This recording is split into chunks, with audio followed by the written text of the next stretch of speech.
Safety is important to me because it allows everyone to work towards their goals and for everyone to be able to achieve them. Me just knowing I'm safe, it just gives me more confidence in doing what I'm doing at work. I want to make sure that I can get home safe every night to my family, but it's also important to make sure that everybody else on my team makes it home safe as well.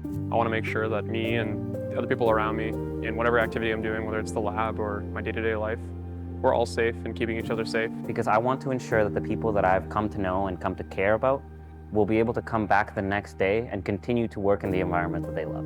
As much as getting projects done and getting work done, it's the people that are doing it that is actually the important part.